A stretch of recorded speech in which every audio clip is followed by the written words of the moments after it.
Au Groenland, continent de glace au bout du monde, icebergs et glaciers s'étendent à perte de vue. Sur la côte ouest, les touristes se pressent pour admirer le fjord d'Ilulissat dans la baie de Disko, classé au patrimoine mondial de l'UNESCO depuis 2004. Wow, it's wow. Waouh! C'est tout simplement waouh! J'adore vraiment la glace. Et puis, c'est tellement calme. Il n'y a pas de bruit. C'est incroyable. It's amazing.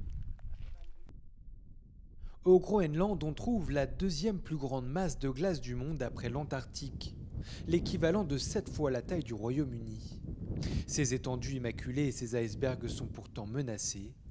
Il en va de même des traditions de ceux qui peuplent la région.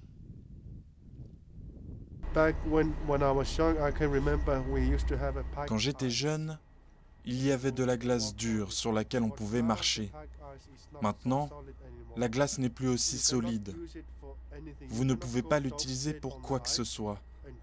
On ne peut plus se déplacer en chien de traîneau et aller pêcher comme avant. Ce serait trop dangereux.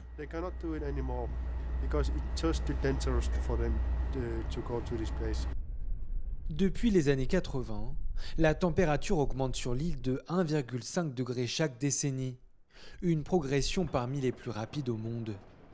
Pour la population autochtone, les Inuits, qui vivent encore majoritairement de la pêche, ce réchauffement s'accompagne d'effets très directs sur l'écosystème et sur leur activité. Le gros des bancs de poissons migre désormais plus au nord. Il y a beaucoup de poissons ici, mais le climat est trop chaud et les poissons sont très petits.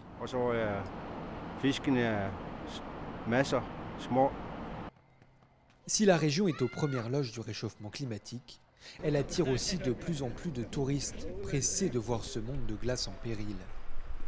À Ilulissat, le maire se réjouit d'avoir dépassé l'année dernière les 50 000 visiteurs à la sortie du Covid. Mais il veut aussi poser des limites. Un bateau maximum par jour avec au maximum 1000 touristes par bateau. On ne veut pas devenir comme l'Islande, on ne veut pas du tourisme de masse. On veut pouvoir réguler le tourisme ici. On n'a pas la capacité d'accueillir autant de monde. Il faut garder à l'esprit que nous ne sommes que 5000 à vivre ici à Ilulissat.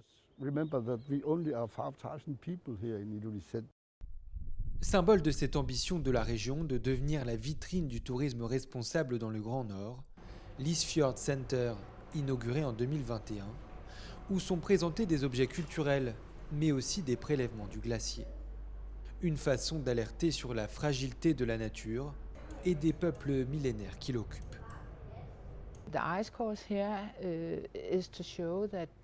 Ces carottes de glace sont ici pour montrer l'importance de ce que l'on peut lire dans la glace si l'on s'intéresse à la façon dont le climat évolue au cours du temps. On essaie de pousser les gens à réfléchir au fait qu'ils ne font pas seulement partie du problème, mais qu'ils peuvent aussi faire partie de la solution. Éclairés ou non, les visiteurs sont au cœur d'un paradoxe, celui des émissions de gaz à effet de serre liées à leur voyage par avion ou bateau pour venir sur l'île. D'après les projections de certains scientifiques, une fonte hypothétique de l'intégralité de la calotte glaciaire qui recouvre le Groenland provoquerait à terme une hausse du niveau de la mer de plus de 7 mètres.